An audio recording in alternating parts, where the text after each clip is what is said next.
I'm going to quickly run through a few of the reasons I give in the first half of the book for why a creator God makes sense of life, the universe, and everything. I often term it like this.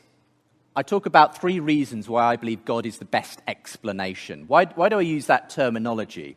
Well, sort of as John alluded to in the opening talk, we all have beliefs. We all have explanations for the things we find around us. And often people think that, well, Christians are the ones who are making the claims about God and the supernatural. They have to provide the evidence. And an atheist may think, I can just sit back and wait for them to make the case. But I think that's a misunderstanding. The atheist also has a set of beliefs. And very often that is something akin to what's often called naturalism. The idea that there is no God, there's no supernatural things. All that really exists in the world is matter and molecules in motion, obeying the blind forces of nature, essentially. So that's one way of understanding life in the universe. Now, another way of understanding it is Christianity. And in this view, humans are not an accidental byproduct of the universe as they would have to be in the atheist worldview. We're meant to be here. There is a God behind the whole show. And as John said, that God became personally involved with us in the person of Jesus Christ. And the question is, which version of reality is true? Which offers the best explanation of life, the universe, and everything? And so that's why I start off with the first reason. I believe God is the best explanation of human existence. God makes sense of human existence. Now, on Facebook, you can add your religious status to your profile. And I've got an atheist friend, and when I read it made me chuckle because he said, I have trouble even believing that I exist, was what he put on his status. And it's funny because actually, he's got a point, actually. Human existence, you and I, are incredibly unlikely when you think about it.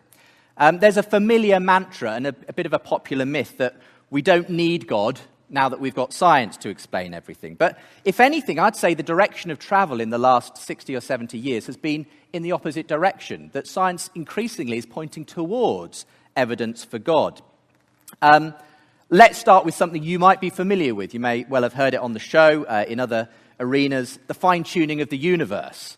This was a revelation to me when I began looking into the evidence for Christianity and started to bring on some of the world's experts in this area.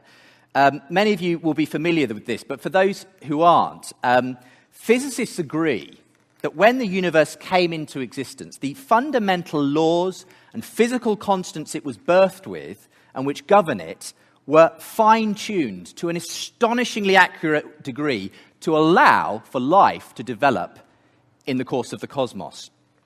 Take, for example, the force of gravity. We know what gravity is. It's the force that sticks us to the ground. Now, it's sort of like the superglue of the universe, if you like. It holds together planets and solar systems and galaxies. In fact, the force is incredibly weak.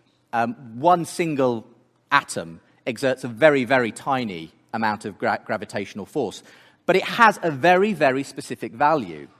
And if it were just ever so slightly weaker, it would not be strong enough to hold together anything. And what you would end up with is a vastly sort of uniform matter spread out evenly through the universe and really nothing for life to begin on. There would be no galaxies, planets, chemistry to get life going. And if it was just a tiny fraction stronger, it would be too strong and everything would collapse back in on itself. But what are we talking then with the wiggle room, this particular force of gravity and how finely tuned it is? Well, science tells us that if it differed from its actual value by 1 part in 10 to the 60, then the universe as we know it would be unable to exist.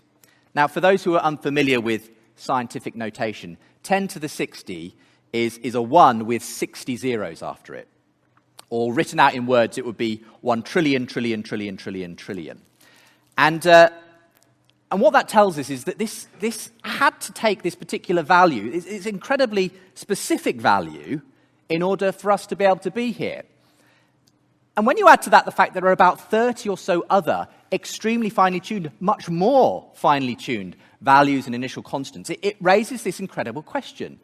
Why Was it set up that way? What's going on? It seems to pose a massive question mark over why we're here. It looks like the universe saw us coming in some way. In fact, agnostic physicist Fred Hoyle is famous for remarking, a common-sense interpretation of the facts suggests that a super intellect has monkeyed with physics as well as chemistry and biology, and that there are no blind forces worth speaking about in nature. Now, Fred Hoyle was an atheist, and as far as I know, he remained an atheist in his life, but he could see that this was a most remarkable feature of our universe. So what best explains this fine-tuning? And, of course, we've done many shows debating this. There are lots of other possible answers out there. Maybe, life could have developed in some alternative setup. But maybe there's a multiverse, many chances for different values to emerge. We could go into those, but we don't have time. For me, having heard all the arguments for and against in my time on the show, I still believe the arrow of evidence firmly points in the direction of a designer. Because it's not just the fine-tuning. Think about the extraordinary complexity and nature of DNA and what it took to get that going for life to develop on the Earth. The very universe in which life arose, result of this thing we call the Big Bang 14 billion years ago. As John said, very much a lot of people argue points to a beginning, the coming into existence of space, matter, energy, time itself. And it's natural to ask, well, what set that off? When it comes to that, there only seems to be one candidate, as far as I can see, for the job. Because if something that's coming into existence is spatial and it has matter, energy, and time, the cause has to transcend that. It has to be immaterial, timeless, enormously powerful. And there's really no other candidate for that job except God. Now, of course, this stuff gets debated and is highly debated in the literature, on the blogs, on the show. If you're asking me, though, where does the direction of evidence point? When you look at the big picture, I'm still convinced that it points towards God, not away from God. Towards a universe which wasn't just coming from nowhere, going nowhere, and we're just the accidental byproduct. A universe in which we were intended as the outcome of something by something beyond the universe.